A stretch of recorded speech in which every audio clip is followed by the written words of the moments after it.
பெற்ற பாக்கியங்களில் எல்லாம் மிகச்சிறந்த 2 பாக்கியங்களை நினைவுபடுத்துகின்றார்கள். சகோதரர்களே, புகாரியில் பதிவு செய்யப்பட்டிருக்கக்கூடிய ஹதீஸ் மிகவும் நம்பகமான ஒரு ஹதீஸ்.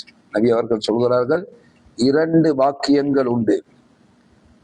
நிறைய மனிதர்கள் அதில் கவனம் உள்ளவர்களாக இல்லை என்றாங்க. அதில் பொடுபோக்குத்தனமுடையவர்களாக இருக்கிறார்கள். இன்னும் சொல்ல போனால் அதை நாசமாக்கி விடுகிறார்கள். என்ன அந்த 2 பாக்கியம்? ஒன்று, மனிதனுடைய ஆரோக்கியம். உடல்ல நல்ல ஆரோக்கியமாக இருக்கக்கூடிய காலத்துல செய்ய முடியுமான எத்தனையோ வேலைகளை நோய் வந்தா செய்ய முடியாமல் போயிடும். சகோதரர்களே, மனித உடல்ல பலவீனம் வந்தா சமயத்துல சுப்ஹானல்லாஹ் அல்ஹம்துலில்லாஹ்னு திக்ரு செய்ய நினைத்தாலும் அதற்கும் என்ன, உடல் அந்த ஆரோக்கியத்தை நலவுகளில் பயன்படுத்தி கொள்ள முடியுமோ அந்த அளவுக்கு பயன்படுத்தி கொள்ள பார்க்க வேண்டும். அல்லாஹு தஆலா எந்த அளவுக்கு அடியார்களுக்கு பாக்கியம் வழங்குகிறான் என்றால், ஆரோக்கியமாக இருந்த காலத்துல ஒருவர் ஒரு நன்மையை செய்து வருகிறார் என்றால், அவர் நோயாளி ஆகிவிட்டால் அந்த ஆரோக்கியத்தில் அவர் நன்மை செய்தவராக இருந்த காரணத்தினால் நோயில் செய்ய முடியாமல் போகும்போது அந்த நன்மையை வழங்கி விடுகின்றான். இது மாபெரும் ஒரு போனஸ். இது நினைச்சா, ஆனா யாருக்கு வழங்கப்படும்? யாரு நன்மை செய்தாரோ அவருக்கு தான். உண்மையில் சகோதரர்களே, ஒரு காலம் வரும், எல்லாருக்கும் வரும். நினைச்சா, அதுல யாருமே எக்ஸெப்ஷன் இல்லை, எல்லாருக்கும் வரும் ஒரு காலம். அந்த காலத்துல நாங்க செய்ய நினைப்போம், செய்ய ஆசையும் படுவோம். ஆனால் உடல், மனிதனுடைய ஆரோக்கியம் அதற்கு இடம் அளிக்க மாட்டாது. இப்ப எங்களுக்கு தெரியும், வயசான பிறகு பாருங்க, எத்தனையோ பேருக்கு நின்று தொழுகிறதுக்கு கூட உடம்புல சக்தி இல்லை. நின்று கொண்டு தொழையலாம். காரணம், நின்றா கீழே விழுந்துருவார். அப்ப என்ன செய்யணும்? உட்கார்ந்து தொழணும், உட்கார்ந்து தொழணும். ஆசை இருக்கும். நான் மௌத்து வரைக்கும், சிலர்கள் சொல்லுவாங்க, எல்லா இடத்துல நான் துவா கேட்கிறேன், மௌத்து வரைக்கும் என்ன செய்யணும்? நான் நின்று தொழுபவனாக இருக்க வேண்டும். அப்படின்னா என்ன? எனக்கு ஆரோக்கியம் இருக்க வேண்டும். ஆசைதான். ஆசைப்பட்டதுக்காக என்ன செய்யலாது? செஞ்சு கொள்ள. காரணம் என்ன? உடல்ல ஆரோக்கியம் இல்லை. அப்ப இந்த பருவம் எல்லாருக்கும் வரத்தான் போகுது. ஒரு காலம் வரும், அந்த காலத்துல கண்டிப்பாக நன்மை செய்யற ஆசை வரும். அதுல விசேஷமாக வயது போன பிறகு, காலம் கடந்த பிறகு நிறைய பேருக்கு என்ன செய்யும்? நிறைய நன்மை செய்யணும்னு ஆசை வரும். ஆனால் அவரால் செஞ்சு கொள்ள முடியாம இருக்கும். சகோதரர்களை, இந்த நேரத்துல அல்லாஹ் என்ன செய்கின்றான்? செய்ய முடியாதவருக்கும் கூலி வழங்குவான். செய்ய முடியாதவருக்கும் செஞ்சதாக கூலி வழங்குவான். எப்ப அது? அவர் ஆரோக்கியமா இருக்கும்போது செய்பவராக இருந்தால். அப்ப ஆரோக்கியமா இருக்கும்போது தொழுகையை பேணி இருக்கிறாரு, சுண்ணத்துக்கள் எல்லாம் பேணி தொழுதிருக்கிறாரு. இப்ப வயசான பிறகு கவர்மெண்ட் பென்ஷன் கொடுக்குற மாதிரி அல்லாஹ் என்ன செய்யறான்? வயதான காலத்துல நீங்க செய்யாட்டியும் பரவாயில்லை, நாங்க பிடிங்க உங்களுக்கு கூலி. காரணம், நீங்க செஞ்சீங்க. இப்ப நீங்க நசீம்ல என்ன ஹபீப் முஸ்தஷ்வா ஹபீப் சுலைமான் ஹபீப் ஹாஸ்பிட்டலுக்கு நசீம்ல ஒரு பிரான்ச் இருக்குது. அப்ப அதுல ஒரு நோயாளியை பார்க்கறதுக்காண்டி போயிருந்தோம். நாங்க போனது நோயாளியை பார்க்கல, அந்த நோயாளியை பராமரிக்கிற ஒருவர் எங்க நாட்டுக்காரவர். எனக்கு அவர் இஸ்லாத்துக்கு வருகை தந்தவர். அவரை பார்க்கறதுக்காண்டி போயிருந்தோம். அந்த நோயாளியுடைய நிலைமை என்னன்னா, கட்டில ஒரு பொம்மையை போட்ட மாதிரி போட்டு வச்சுக்க அவரை. கிட்டத்தட்ட சகோதரர்களே, என்ன ஆச்சரியப்படுங்க, 1 வருஷ காலமா அப்படித்தான் இருக்கிறார். கிட்டத்தட்ட 1 வருட காலமாக அப்படிதான் இருக்கிறார். இப்ப கட்டில ஒரு பொம்மையை போட்டா எப்படி சும்மா இருக்குமோ அப்படி இருக்கிறார். இவர் என்னத்துக்கு வச்சிருக்கி? அவரை பராமரிக்கிறதுக்கு. அவர் சொல்றாரு, என் வேலையில ஒன்றுதான் டிஷ்யூவை எடுத்து அதை கொஞ்சம் நனைச்சி அவருடைய தொண்டையில 2 drops தண்ணி என்ன செய்யணும்? போடணும். சளி கட்டிடாம வைக்கிறதுக்கு. சளி கட்டிடாம வைக்கிறதுக்கு என்ன, அடுத்தது கொஞ்சம் அங்கால பெரட்டோடும் இங்கால பெரட்டோடும், இவ்வளவுதான். சகோதரர்களை, கிட்டத்தட்ட 1 வருட காலமா அப்படித்தான் இருக்காரா. இவரால யாருக்கு என்ன பிரயோசனம்? ஒருத்தருக்கும் ஒரு பிரயோசனம் இல்லை. பிள்ளைகள் வாராங்க, பாக்குறாங்க, போறாங்க. இருந்தாலும் வெளியில சொல்லாட்டியும் மனசுல என்ன எண்ணம் இருக்கும்? எப்ப மண்டையை போடுவாரு அப்படியா இல்லையா? கொண்டு போய் இதை அடக்கி போட்டு என்ன நிம்மதி ஆகுறதுக்குண்டு வெளியில சொல்லாட்டியும் உள் மனசு என்ன செய்யும், நினைக்கத்தான் செய்யும். ஏண்டா இவரால் ஒரு பிரயோசனம் இல்லை, அவருக்கு பிரயோசனமும் இல்லை, அவருக்கு பிரயோசனமும் இல்லை, அவரால் எங்களுக்கு பிரயோசனம் இல்லை. இப்ப இவருடைய நிலைமையில சிறந்தது எது? சொல்லுவாங்க, இருக்கிறத விட மூத்தாகிறது நல்ல அப்படின்னு சொல்லி, விலகிச்சா, இருக்கிறத விட மௌத்தாகிறது நல்ல அப்படி சொல்லுவாங்க. அப்ப நான் போன நேரம் அவருக்கு ஞாபகப்படுத்தினேன், இவருக்கு ஒரே ஒரு பிரயோசனம் இருக்குது, இவர் உசுரோட இருக்கும் வரைக்கும் இவருக்கு ஒரே ஒரு பிரயோசனம் இருக்குது. என்ன பிரயோசனம்? இவர் ஆரோக்கியமா இருந்த காலத்துல நன்மை செய்தவராக இருந்தால் இப்ப இவருக்கு என்ன செய்யப்படும்? அந்த நன்மைகள் எழுதப்பட்டு கொண்டிருக்கும். எது வரைக்கும் தெரியுமா? மௌத்தாகும் வரைக்கும் தான். நபியாவும் சொன்னாங்க, ஒரு அடியான் மரணித்து விட்டால் அவருடைய நன்மை பட்டோல என்ன செஞ்சிடும்? மூடப்பட்டு விடும். ஹலாஸ், மௌத்தோட என்ன செஞ்சாச்சு? ஃபைல க்ளோஸ் பண்ணியாச்சு. அந்த ஃபைல் க்ளோஸ் ஆகாம இருக்கும் எது வரைக்கும்? உசுரோட இருக்கும் வரைக்கும் தான். இப்ப இவர் உயிரோடு இருக்கிறார், இன்னும் மௌத்தாக அல்ல. இவர் ஆரோக்கியமா இருக்கும் போது நன்மை செய்தவராக இருந்தால் அந்த நன்மையை அல்லாஹ் இப்ப என்ன செஞ்சிருப்பான்? அப்ப அது அவர் உயிரோட இருக்க நன்மை கூட போகுதா இல்லையா? அவர் உயிரோட இருக்க என்ன செய்ய போகுது? அவருடைய நன்மை அதிகரிக்க போகின்றது, பட்டோலையில நன்மை கூட போகுது. அந்த பாயிண்ட்ஸோட வச்சுதான் மனிதன் என்ன செய்ய போறான்? மறுமையில கூலி வழங்கப்பட போகிறான். இப்ப அல்லாஹ் கியாமத்தினால ஒரு ஆள் வந்ததோட இவருடைய பேங்க் அக்கௌண்ட் பாருங்க எவ்வளவு பேலன்ஸ் பண்ணிக்காருன்னு கேட்க போறது இல்லை, அப்படியா இல்லையா? இவரை பாருங்க எத்தனை புள்ள பெற்றிக்காரு செக் பண்ணுங்கன்னு சொல்ல போறது இல்லை. எத்தனை கண்ட்ரிக்கு இவர் பெய்த்து வந்திருக்காரு கொஞ்சம் செக் பண்ணி இவரோட பாஸ்போர்ட் எத்தனை கண்ட்ரி சீல் அடிபட்டிக்குன்னு பாருங்க. நோ, இது எதுக்குமே அல்ல இடத்துல என்னல்ல, அல்லாஹ் சொல்லிட்டான், வமா அம்வாலுக்கும் வலா அவுலாதுக்கும் பில்லதி துகர்ரிபுக்கும் இந்தனா ஸுல்ஃபா. உங்களுடைய பிள்ளை செல்வமோ இப்ப பொருளாதாரமோ எங்களிடத்தில் உங்களுக்கு எந்த அந்தஸ்தையும் தரமாட்டாது. காவிர்களுக்கு நிறைய சொத்து செல்வம் இருக்கிறத பார்த்து சில முஸ்லீம்களே மனசுல ஒரு வேதனை. பாத்தீங்கன்னா அவனுக்கு எப்படி மாஷா அல்லாஹ் எப்படி கொடுப்பட்டீங்க இல்ல. நபியை பார்த்து சொல்றான் குர்ஆன்ல, நபியே இந்த உலகத்துல சிலர்களுக்கு நாங்க செல்வ வசதிகளை கொடுத்து வச்சுக்க, இதை பார்த்து ஏமாந்துடாதேன்றான். இதை பார்த்து என்ன செய்யாத, ஏமாந்து விடாதே. இன்னும் சொன்னா, ஃபலா துஅஜிபுக அம்வாலுஹும் வ அவுலாதுஹும், அவர்களுடைய பிள்ளைகளோ அவர்களுடைய பொருளாதாரமோ உமக்கு ஆச்சரியம் அளித்து விட வேண்டாம். இன்னமா யுரீதுல்லாஹ், அல்லாஹ் இதை கொடுத்தீங்க தெரியுமா? இன்னமா யுரீதுல்லாஹ் லியுஅذிபஹும், அவர்களை தண்டிப்பதற்காகத்தான் அவங்களுக்கு இது வழங்கப்பட்டிருக்குது. இதெல்லாம் மறுமையில காரணமாக அமைஞ்சிடும் அவர்களுடைய தண்டனைக்கு. இப்படி எல்லாம் தந்தனே என்னடா செஞ்சாயின்னு கேட்டா இவர் என்ன பதில் சொல்ல போறாரு? ஒண்ணும் பதில் சொல்ல போகும். எனவே இந்த சொத்து செல்வங்கள் நலவுல பயன்படுத்தப்பட்டால் மாத்திரம்தான் மனிதனுக்கு என்ன செய்ய போகுது. ஆனா நலவுல பயன்படுத்தப்படுவதும் கூட ஈமானுக்கு பிறகு, ஈமான் இருந்தால்தான். ஈமான் இல்லாம எவ்வளவு நலவுல பயன்படுத்தினாலும் என்ன செய்யாது, அது மனிதனுக்கு பயனளிக்காது. எனவே சகோதரர்களை, இப்ப நாங்க ஆரோக்கியமா இருக்கிற காலத்துல நன்மைகள் அதிகமா செஞ்சு கொண்டோம்னு சொன்னா, வயோதிப காலத்துல அல்லாஹ் என்ன செய்ய போறான்? எங்களுக்கு பென்ஷன் தர போறான். எப்ப கிடைக்கும்? இப்ப அரசாங்கம் பென்ஷன் யாருக்கு கொடுக்கும்? ஓய்வூதியம் யாருக்கு வழங்கப்படும்? இப்ப ஒருத்தருக்கு 60 வயசு ஆச்சுது நினைச்சா, அரச டிபார்ட்மெண்ட்டுக்கு போய் எனக்கு 60 வயசு ஆச்சு, எனக்கு என்ன செய்யுங்க, ஓய்வூதியம் தாங்க அப்படின்னு சொல்லி இவர் கேட்டாருன்னு சொன்னா, பென்ஷன் தாங்கன்னு என்ன கேட்பாங்க? நீங்க எந்த டிபார்ட்மெண்ட்ல வேலை பார்த்தீங்கன்னு தான் கேட்பாங்க. நான் ஒரு டிபார்ட்மெண்ட்லயும் வேலை செய்யல. அப்ப சும்மா உங்களுக்கு கேட்குறீங்களா? யாருக்கு போனஸ், யாருக்கு பென்ஷன்? யார் வேலை செய்தார்களோ அவர்களுக்கு தான், சும்மா இருந்தவர்களுக்கு அல்ல. அப்ப இதே போல யார் ஆரோக்கியமா இருக்கிற நேரத்துல நிறைய அமல் செஞ்சு கொண்டாங்களோ, இவர்கள் ஆரோக்கியம் இல்லாம நோயாளி ஆனாலும் கூட அல்லாஹ் என்ன செய்ய போறான்? நல்லா இருந்த நேரம் செஞ்சது கூடிய என்ன செய்ய போறான்? அப்போது வழங்க போகிறான். நபி அவங்க சொன்னாங்க 2 விஷயங்கள். ஒன்று, ஒரு மனிதன் ஆரோக்கியத்தில் செய்த நன்மை அவனுடைய நோயில் வழங்கப்படும். ஒருவர் ஊரில் இருக்கும் போது நன்மை செய்பவராக இருந்தால், அவர் பிரயாணம் போய்விட்டால் பிரயாணத்துல மனுஷனுக்கு பல்வேறு சோழிகள் இருக்கும். இப்ப ஊர்ல முன்பின் சுண்ணா எல்லாம் பேணி தொழுதுவரா இருந்தா இதெல்லாம் பயணத்துல செய்யலாம இருக்கும், கஷ்டமா இருக்கும். இருந்தாலும் அவருக்கு கூலி வழங்கப்படும் சொன்னாங்க. காரணம் என்ன?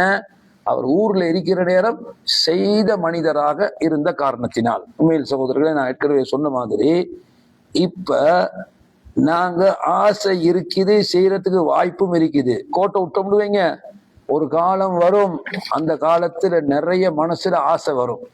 அதுல விசேஷமாக வயோதிபமாகி விட்டால் நிறைய நன்மை செய்யணும் என்ற ஆசை மனிதனுக்கு மனசுல பொங்கி வரும். ஆனால் என்ன செய்ய முடியாமல் போகும். உடம்புல அதுக்கு ஆரோக்கியம் இல்லை. அதனாலதான் சொல்லுவாங்க, என்ன நல்லா இருக்கிற நேரம் என்ன செஞ்சுக்கோங்க, நல்ல அமல் செஞ்சுக்கோங்க. அப்ப நபி அவங்க சொல்றாங்க, 2 வாக்கியம், இந்த 2லயும் நிறைய பேர் என்ன செய்யறாங்க, கேர்லெஸ் ஆகிக்கிறாங்கன்றாங்க. அதை கவனம் இல்லாம வைக்கிறாங்க. அதுல ஒன்று என்ன, ஆரோக்கியம். 2வது என்ன சொன்னாங்க, 2வது நேரம், ஓய்வு. உண்மையிலே முதல்ல சொல்லப்பட்டதை விட இது பெருமதி கூட, இது பெருமதி கூட. இந்த டைம் என்றது இதே டைம் இது காசு பணத்தால வாங்க முடியுமான ஒரு அம்சம் அல்ல. இது ஆரோக்கியம் சமயத்துல போய் ரிட்டர்ன் என்ன செய்யும், வரும். ஆனா நேரம் போனா என்ன செய்ய மாட்டுச்சு, திரும்பி வர மாட்டாது. அதனாலதான் பாருங்க, இந்த நேரத்தினுடைய பொறுமதி எந்த அளவுக்குன்னு சொன்னா, மலக்குல் மௌத்து உசுர எடுக்க வார நேரத்துல இந்த மனிதன் மலக்கல் மௌத்துல என்னத்தை கேட்பான் தெரியுமா, லவ்லா அஹ்ஹர்தனி இலா அஜலின் கரீப், கொஞ்சம் டைம் தர இயலாதான்னு கேட்பாரு. என்ன கேட்பாரு, கொஞ்சம் டைம் தர மாட்டீங்களா, என்னை கொஞ்சம் டிலே பண்ணுங்களா, இப்பவே எடுக்காம உசுர என்ன செய்யுங்க, கொஞ்சம் டைம் தாங்க. அப்ப டைமை தான் கேட்கிறேன். டைம் இருந்தா தான் வேலை செய்யலும், டைம் இருந்தா தான் என்ன செய்யலும், அமல் செய்ய முடியும். சகோதரர்களே, அல்லாஹ் சொல்லிட்டான் குர்ஆன்ல, இதா ஜாஅ அஜலுஹும், ஒரு மனிதனுடைய தவணை வந்து விட்டால், அவருக்கு நாங்க ஏர்லியா பறிக்க போறதும் இல்லை, டிலே பண்ண போறதும் இல்லை. சரியா ஒன் டைமுக்கு என்ன செய்யணும். உலகத்துல ஒன் டைமுக்கு நடக்கிற வேலைகள்ல நம்பர் 1 உசுறு போறதுதான். நினைச்சா, அதாவது ஒரு கடுகளவும் அதுல டிலேயோ இல்லாட்டி கொஞ்சம் மலக்குல் மௌத்து கொஞ்சம் அவசரம், அதனால கொஞ்சம் நேரத்தோட எடுத்துட்டு போயிட்டார் அப்படின்னு நினைக்கிற அளவுக்கு என்ன இல்ல, ஒன்றுமே கிடையாது. சரியா எந்த டைம்ல அவருடைய நேரம், அவருடைய உயிர் பறிக்கப்பட வேண்டும் என்று இருக்கிறதோ, சரியா அந்த டைம்ல என்ன செய்யப்படும், எடுக்கப்படும். அந்த டைம்ல இந்த மனுஷன் என்னது கேட்பானா, இவர் கேட்கறது என்ன, அல்லாஹ் குர்ஆன் சொல்றான், கொஞ்சம் டைம் தாங்கன்னு கேட்பாராம். ஏண்டா, இதுக்கு முதல்ல தான் நிறைய டைம் தந்து தானே வச்சிருந்தோம். நாங்க திடீர்னு பிறந்தோடனே உனைய என்ன செய்யல, உனைய மூத்தாக்கல. 60 வருஷம் 70 வருஷம் 40 50 என்ன. அதனாலதான் பாருங்க சொல்ற குர்ஆன்ல, நரகவாதிகள் நரகத்துல கத்தி தொலைப்பார்களாம். அல்லாஹ் சொல்றான், நரகத்தில் கூக்குரல் இடுவார்கள், ஓடு சத்தம் போட்டு கத்துவார்களாம். கத்தி என்ன சொல்லுவாங்க, ரப்பனா, எங்கள் ரப்பே, அஹ்ரிஜினா, இந்த நரகத்துல இருந்து எங்களை வெளியாக்கியா அல்லாஹ், நஅமல் சாலிஹன், நற்கர்மம் செய்கிறோம், நரகத்திலிருந்து வெளியாக்கு, நல்லதை செய்யறோம் நாங்கன்னு சொல்லுவாங்களாம். நினைச்சா, அப்ப அல்லாஹ் கேட்பானா, மலக்குமார் கேட்பாங்களாம், என்ன செய்ய, அவங்களை வெளியாக்கி நீங்க போய் என்ன செய்ய போறீங்க, நற்கர்மம் செய்ய போறீங்களா. ரப்பனா அஹ்ரிஜ்னா நஅமல் சாலிஹன் கைரல்லதி குன்னா நஅமல், செஞ்சு கொண்டிருந்த அநியாயத்தை நான் விட்டு போட்டு இதுக்கு பிறகு நல்ல நல்ல விஷயமெல்லாம் செஞ்சுட்டு வாரம், யா அல்லாஹ் கொஞ்சம் நரகத்துல இருந்து வெளியாக்குன்னு கேட்பாங்களாம். அப்ப மலக்குமார் கேட்கிற கேள்வி என்ன, உங்களுக்கு சொல்லக்கூடிய வார்த்தை என்ன, அவலம் நுஅம்மிர்கும், உங்களுக்கு நாம் வாழ்வளிக்கவில்லையா, உங்களுக்கு நாம் வாழ்வளிக்கவில்லையா, மா யததக்கரு ஃபீஹி மன் ததக்கர், ஒரு மனிதன் எந்த அளவு வாழ்ந்தால் அவன் உணர்ச்சி பெற முடியுமோ, விவரம் பெற முடியுமோ, அவனால எஸ் நான் இருக்கிறது தவறு பிழ சரி செய்து கொள்வோம் என்று உணர்ந்து கொள்ள முடியுமோ, அந்த அளவு வாழ்க்கையை உங்களுக்கு நாம் தரவில்லையான்னு கேட்பாங்களாம். அவலம் நுஅம்மிர்கும் மா யததக்கரு ஃபீஹி மன் ததக்கர், வாழ்க்கையை தந்தது மட்டும் இல்ல, அல்லாஹ் சொல்வானா, வஜாஅகுமுன் நதீர், இதை எச்சரிப்பவர்களும் உங்களிடம் வந்தார்கள். அல்லாஹ் நபிமார்களை அனுப்பினான், வேதங்களை இறக்கினான், எத்தனையோ நல்லவர்கள் மூலமாக இந்த செய்திகள் என்ன செய்யப்பட்டது, வாரம் ஹுத்பா ஓதப்படுவது. எதுக்கு, இதை நினைவுபடுத்ததான்.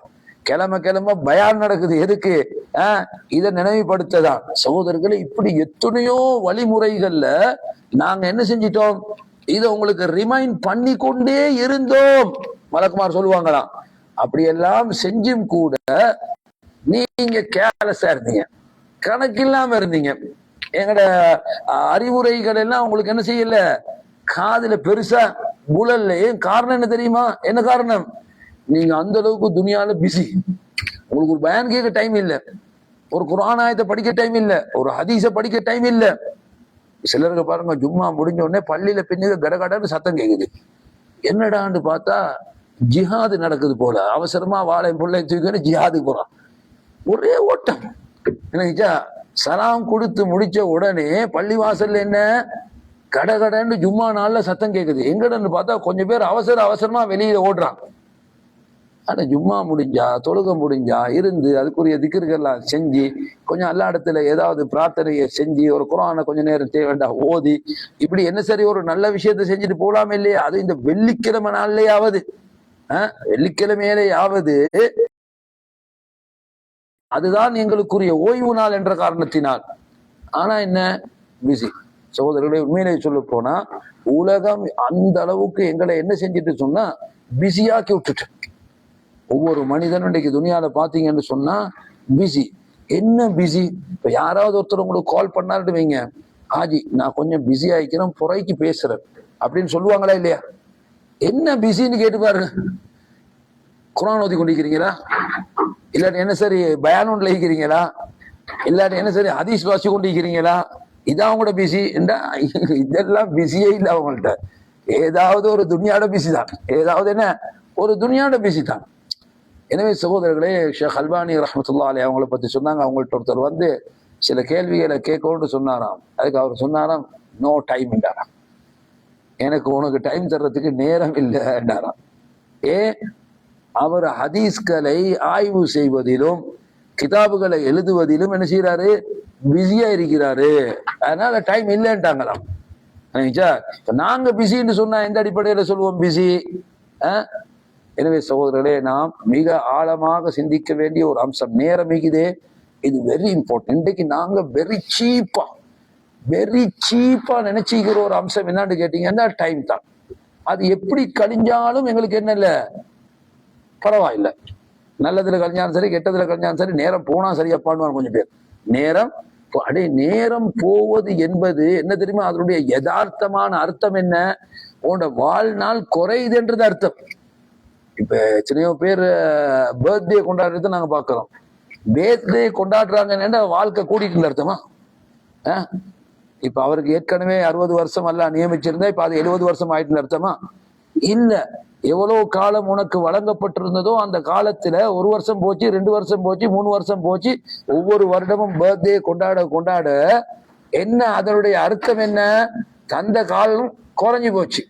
ஒரு கம்பெனில எக்ரிமெண்ட் பண்ணி வந்தீங்க 2 வருஷம்னு சொல்லி 1 மாசம் 2 மாசம் 3 மாசம் 4 மாசம் 1 வருஷம் முடிஞ்சு 2-3 மாசம் முடியக்குள்ள இப்ப மனுஷன்னு டிக்குன்னு அடிக்கணும். இப்ப 2 வருஷத்தோட எக்ரிமெண்ட் முடியுமே, அதுக்கு பிறகு என்ன செய்யறதுன்னு சொல்லி இப்ப ஒவ்வொரு மாசமே எவனாவது நான் கம்பெனியில் சேர்ந்த நாள் 1வது மாதம் 2வது மாதம் எவனாவது இந்த சேர்ந்த நாளை கொண்டாடுவானா? சேர்ந்த நாள் திரும்ப வர வர வர என்ன செய்ய போகுது? எக்ரிமெண்ட் காலம் முடிஞ்சு கொண்டு போகுது. எக்ரிமெண்ட் முடிஞ்சா வச்சு கொள்வானோ இல்லாட்டி டெர்மினேட் பண்ணுவானோ என்னன்னு தெரியாது. அப்படியே இல்லையா? அப்ப மனசு என்ன செய்யும்? காலம் நெருங்குற நேரம் திக்குன்னு அடிக்கும். கொஞ்சமே அடுத்த ஸ்டெப் என்ன முடிவாகுமோ தெரியாதுன்னு சொல்லி. இதுதான் யதார்த்தம். ஆனா இந்த யதார்த்தத்தை நாங்க லைஃப் விஷயத்துல மறந்து போய்த்துறோம். 1 வருஷம் முடிந்து பிறந்த நாள் வந்து விட்டது, இவரு கேக் வெட்டுறாரு. ஏன்? அல்லாஹ் என்னமோ இன்னொரு வருஷத்தை கூட்டி கொடுத்த மாதிரி. 2வது வருஷத்துல அதை விட பெரிய 70 வயசாகியும் பர்த்டே கொண்டாடுறாங்க. அட மௌத்தாக வேண்டிய நாளை நினைக்க வேண்டிய மனுஷன், கபரை நினைக்க வேண்டிய மனுஷன், கபர்ல கொண்டு போய் என்னைய வைப்பாங்களே, மலக்குமார்கள் வருவார்களே, விசாரிப்பார்களே, அவங்க விசாரிக்கிற நேரம் சொல்றதுக்கு என்னிடத்துல என்ன பதில் இருக்கிறது, என்ன நன்மைகளை நான் சேகரித்து வைத்திருக்கிறேன்னு சிந்திக்க வேண்டிய காலத்திலையும் பிறந்ததை நினைச்சு கேக் வெட்டுறான். எனக்கு யோசிச்சு பாருங்க சொல்லு, எவ்வளவு பெரிய ஒரு அறிவீனம். எனக்கு உண்மையிலே எனக்கு ஒரு கேரண்டி இருக்குமானால் நான் பிறந்த இந்த 70 வருஷத்திலும் 70வது பர்த்டே கொண்டாடுறாங்க. இந்த 70வது வருஷத்தில் நான் பல்வேறு நன்மைகளை செய்து அல்லாஹ்விடத்துல ஒரு சிறந்த அடியான் என்ற ஒரு சான்றிதழை நான் பெற்றுவிட்டேன். பரவாயில்ல, கொண்டாடுங்க பர்த்டே. என்ன நிலைமை என்றே தெரிய, செஞ்ச அமல்கள் கபூல் செய்யப்பட்டுச்சா இல்லையான்றது கூட என்ன தெரியா. நிறைய பேர் ஹஜ்ஜிக்கு போயிட்டு வந்தா என்ன அடுத்த விசிட்டிங் கார்டுல அல் ஹாஜின்னு சும்மா இருந்த பேருக்கு முன்னால என்ன அல் ஹாஜின்னு போட்டார். ஏன்? ஹஜ்ஜி செஞ்சு அந்த ஹஜ்ஜி அல்லாஹ் கபூல் செஞ்சு இவருக்கு சர்டிபிகேட்டும் கொடுத்துட்டான், உங்களோட ஹஜ்ஜி கபூல் பிடிங்க ஹாஜியாருண்டு. அதனால என்ன செஞ்சுட்டாரு? டக்குன்னு அல் ஹாஜ் யா அல்லாஹ், ஒரு மனுஷன் பயந்து கொண்டிருப்பான், அல்லாஹ் கபூல் செஞ்சானோ இல்லையோ, என்ன ஹஜ்ஜில என்னென்ன குறைகளோ என்னென்ன தவறுகளோ, யா அல்லாஹ் இந்த தவறெல்லாம் மன்னிச்சு இதை ஏற்றுக்கொண்டு எனக்கு கூலி தாயா அல்லாண்டு. சகோதரர்களே, மறுமையை அடையும் வரைக்குமே மனிதன் அச்சத்தில் தான் இருப்பான். மௌத்து வரும் வரைக்குமே அச்சத்தில் தான் இருப்பான். காரணம், செஞ்ச அமலெல்லாம் ஏற்றுக்கொள்ளப்பட்டதோ இல்லையோ, என்னென்ன முகஸ்துதிகள் வந்ததோ, என்னென்ன கோளாறுகள் அதில் ஏற்பட்டதோ, எதனால அல்லாஹ் ரிஜெக்ட் பண்ணிடுவானோ. என்ன ஹதீஸ்ல வருவதே, கியாமத்து நாள் அல்லாஹ் என்ன செய்வானா, சிலர்களுடைய தொழுகையை சுருட்டி மோத்துல அடிப்பானாம். தொழுதிருக்காரு, பொழுது தொழுதிருக்காரு, அந்த தொழுகையை சுருட்டி அல்லாஹ் என்ன செய்வானா, முகத்தில் எறிவான். ஏன்? கோழி கொத்திரமாய் தொழுதிருக்காரு. எனக்குச்சா தொழுகிறது எத்தனாவது ரக்காத், இந்த இமாம் ஒருவரை மாத்திரம் எங்களுக்கு நியமிக்கப்பட்டு நாங்க தொழுகையில ஈடுபடலைண்டா ஒவ்வொரு தொழுகையிலையும் சஜிதா சாவு செய்ய வேலை வந்துடும். ஏன்? எல்லா தொழுகையிலையும் சந்தேகம் உண்டாக்கணும், 2ஆ 3ஆ 4ஆ எத்தனை ஆரம்பிச்சோம்னு ஒன்றும் தெரியாது. காரணம் என்ன? தொழுகையில கவனம் இல்லை. அதனால சகோதரர்களே, ஆரோக்கியமாக நாம் இருக்கும் நேரம், ஓய்வாக இருக்கும் நேரம் செய்ய வேண்டிய சிலர்களுக்கு நீங்க கேட்டீங்கன்னா சரியான என்ன முசுப்பாய்கின்றாரு, சரியான முசுப்பாய்க்கு. ஏன் என்ன செய்யறேன்னு தெரியாதா, என்ன செய்யறேன்னு தெரியாது, அவரு சோம்பரமாகி சரியா. சகோதரர்களே, படிக்க வேண்டிய எத்தனை 1000 அம்சங்கள் இருக்கு தெரியுமா? 50 வயசாகியும் இன்னும் எத்தனையோ துவாக்கள் தெரியாம இருக்கிறார். 50 வயசாகியும் குர்ஆனை ஒரு முறையாவது வாசிச்சு முடிக்கல என்ற நிலையில தான் இருக்கிறார். 50 வயசாகியும் எத்தனையோ ஹதீஸ்கள் தெரிய வேண்டியது தெரியாமல் வாழ்ந்து கொண்டிருக்கிறார். அப்ப யோசிச்சு பாருங்க, எவ்வளவு வரைக்கும் படிக்கிறதுக்கு. ஓய்வுல என்ன செய்யறது? ஓய்வுக்கு அல்லாஹு தஆலா எத்தனையோ வழிகளை எங்களுக்கு தந்திருக்கான். முஸ்லிம்களாக எங்களை பொறுத்த வரைக்கும் சகோதரர்களே, எங்களுக்கு ஓய்வு என்பது அதாவது சோம்பேறித்தனத்துக்குரியது அல்ல. ஓய்வு நன்மைகளை அதிகமாக செய்து இன்னும் எமது நன்மை பட்டோலைகளை நிறைத்துக் கொள்வதற்காக ஒரு வாய்ப்பாகத்தான் என்ன செய்யணும், நாம் ஓய்வை பயன்படுத்திக் கொள்ள வேண்டும். ஆனா என்ன நினைக்கிறோம் நாங்க, முசுபாரிக்கு சொல்லி ஒரு படத்தை பார்ப்போம். எனக்குச்சா மாஷா அல்லாஹ், முசுபாரிக்கு சொல்லி டிவியை போட்டா கிரிக்கெட் போகுது, எங்கேயோ எவரும் அடிக்கிற கிரிக்கெட் எல்லாம். ஒரு ஃபுட்பால் விட மாட்டாரு, ஒரு கிரிக்கெட் விட மாட்டாரு, ஒரு செய்தியை விட மாட்டாரு, எல்லாம். சிலர்களை பார்த்தீங்கன்னு சொன்னா ரூமுக்கு வந்தா, ஆக்சுவலா சகோதரர்களே, ரூமுக்கு வந்தா பொண்டாட்டி புள்ளக்குட்டியில ஒன்று இல்லையே, தனித்தானே இருக்கிறாரு. ட்ரெஸ்ஸை கலட்டுறதுக்கு முதல்ல ரிமோட் எடுத்து டிவியை போட்டுட்டு தான் அடுத்த வேலை. விளங்கிச்சா? இன்னும் சிலர்களை பத்தி சொன்னாங்க, எந்த அளவுக்கு சொன்னா, வெள்ளைக்கு கம்பெனிக்கு வேலைக்கு போற நேரம் ரெக்கார்ட்ல போட்டு போறாராம். என்ன முசீபத்தெல்லாம் அன்றைக்கு போச்சுன்றத வந்த போறோம் ரிவைஸ் பண்ணி என்ன செய்யணும், எல்லாத்தையும். அந்த அளவுக்கு ஆர்வம், அந்த அளவுக்கு என்ன ஆர்வம். இந்த ஆர்வம் நன்மைகள் செய்வதில் ஏன் இருக்கக்கூடாது? அப்படியா இல்லையா சகோதரர்களே? எங்களுக்கு நிறைய விஷயம் இருக்கு ஓய்வு நேரத்துல நாங்க பயன்படுத்திக் கொள்வதற்கு. விளங்கிச்சா? இப்ப எங்களுக்கு தெரிந்த ஓய்வு காலத்துல எத்தனையோ பள்ளிவாசல்கள்ல குர்ஆன் மெமரைசேஷன் ப்ரோக்ராம் நடத்துறாங்க. ஏலவே பாடமாக்கிய பிள்ளைகளுக்கு ரிவைஸ் பண்றதுக்கும், புதுசா பாடமாக்குறவங்களுக்கு புதுசா பாடமாக்கி கொள்றதுக்கும், இப்படி எத்தனையோ நிகழ்ச்சிகள் அல்ஹம்துலில்லாஹ் நடாத்தப்படுகின்றது. அப்ப இதெல்லாம் எங்களுக்கு வாய்ப்பா இல்லையா? ஏன்னா ஸ்கூல் ஸ்டார்ட் பண்ணா இதெல்லாம் செய்யல, கஷ்டம். அப்ப இந்த மாதிரி ஓய்வு நேரங்கள்ல நாங்க என்ன செய்யணும், தேவைப்பட்ட துவாக்களை, தேவைப்பட்ட திக்ருகளை, தேவைப்பட்ட குர்ஆன் வசனங்களை பாடமாக்கி கொள்வதற்கு பயன்படுத்தினாலும் இன்ஷா அல்லாஹ் இம்மையிலும் எங்களுக்கு பயனா இருக்கும், மறுமையில். எந்த ஒரு காரியத்தை செய்தாலும் நபி அவங்களோட ஒரு உபதேசம் சகோதரர்களை நல்லா ஞாபகத்துல வச்சுக்கொள்ளணும்னு சொன்னாங்க, அலாமா யன்ஃபஉக், எது உனக்கு பயன் அளிக்குமோ அதை செய்யுண்டாங்க. பயன் 2 விதமா இருக்கு. ஒன்று துனியால பயன் தாரதும் இருக்கு, மறுமையில பயன் தாரதும் இருக்குது. துனியா ஆகிரா ரெண்டுக்கும் சேர்த்து பயன் தாரதும் இருக்குது. ஏதோ உனக்கு பயனளிக்கக்கூடிய ஒரு காரியத்தை செய்யுண்டாங்க. அப்படின்னா என்ன அர்த்தம்? பயனில்லாத வீணான காரியங்களை நேரத்தை என்ன செய்யாத, நேரத்தை கழிக்க வேண்டாம். சகோதரர்களே, ஓய்வு இருக்கிறது என்றதுக்காக நம்ம சும்மா ஒருவர்கிட்ட போனை போட்டு போன்ல ஏதாவது நல்லதை படிச்சாது உலகத்துல இருக்கிற எல்லா ஊர்வலாயும் என்ன பேசி முடிச்சுக்காங்க, ஃப்ரீ ஆகிக்கிறாராம். ஃப்ரீ இதுக்கு தானே. ஏதாவது நல்ல விஷயங்களை பேசி டிஸ்கஸ் பண்ணணும்னு சொன்னா அது நன்மைக்குரியதாக இருக்கும். ஆனா வீணாக நாம் பேசி நேர காலங்களை அழிப்பதில் நமக்கு எந்த நன்மையும் என்ன கிடையாது. எனவே அல்லாஹ் எங்களுக்கு தௌஃபீக் செய்யணும் சகோதரர்களே. இந்த ஹதீஸை நாங்க ஞாபகத்துல வச்சுக்கொள்வோம். நபி அவங்க சொல்றாங்க, 2 நிஅமத்துக்கள், இந்த 2 உண்மையிலேயே பெரிய நிஅமத். ஒன்றென்ன? ஆரோக்கியம். ஆரோக்கியம் மிக பெரும் அருள்.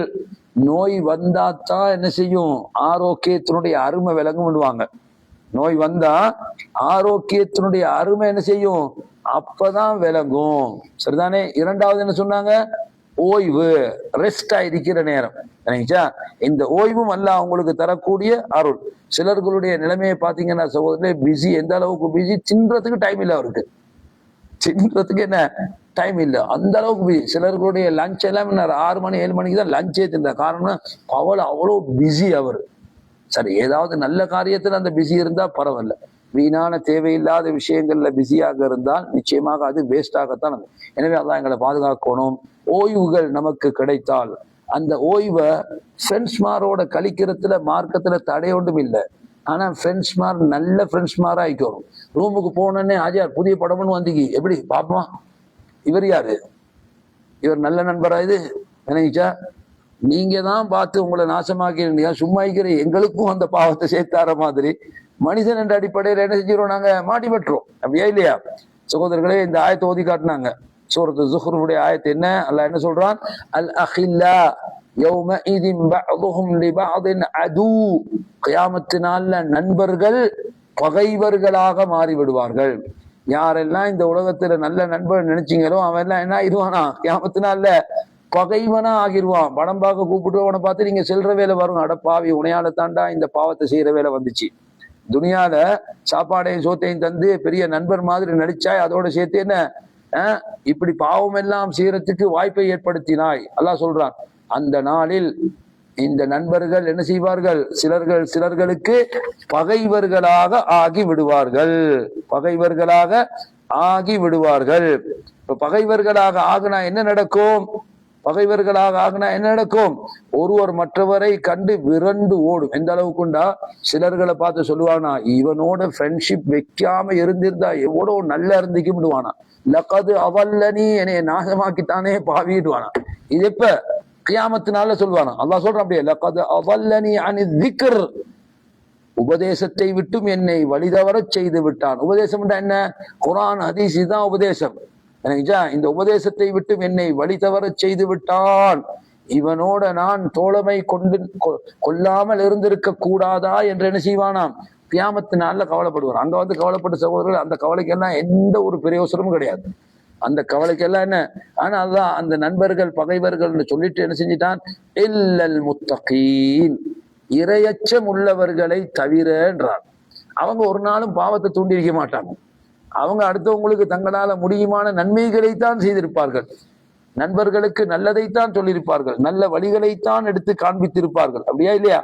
அப்ப எனவே இவ்வாறு நல்லவர்களாக இருப்பவர்களோடு தான் நாம் என்ன செய்யணும், தோழமை கொள்ள வேண்டும். இல்லாவிட்டால் எந்த நண்பர் ஆறுயிர் நண்பர்னு நினைச்சீங்களோ, இந்த உலகத்துல எனக்கு ரொம்ப க்ளோஸான ஆள் நினைச்சீங்களோ, இவரு கியாமத்து நாள்ல என்ன செய்ய போறாரு, பாம்பா மாற போறாரு.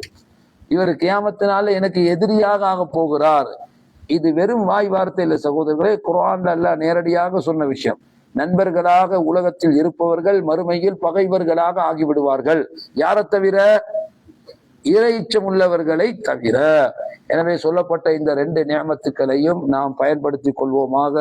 அதுல ஒன்று ஆரோக்கியம் சகோதரர்களே, 2வது என்ன, ஓய்வு. இந்த 2ஐயும் நபி அவர்கள் நியமத்து என்று சொல்லிட்டு நிறைய பேர் இதுல கேலஸா இருக்கிறாங்கன்னு சொல்லிட்டாங்க. அப்ப அந்த கேலஸ் கூட்டத்துல நினைச்சு கூடாது, நம்ம சேர்ந்து விடக்கூடாது. அல்லாஹ் எம்மை பாதுகாப்பானாக. எனவே எதை கேட்டோமோ நாம் அதன் மூலமாக பயன் பெற்றவர்களாக அல்லாஹ் எம்மை ஆக்கி அருள் புரிவானாக. وآخر دعوانا أن الحمد لله رب العالمين وصلى الله وسلم وبارك على نبينا محمد وعلى آله وصحبه أجمعين والحمد لله رب العالمين.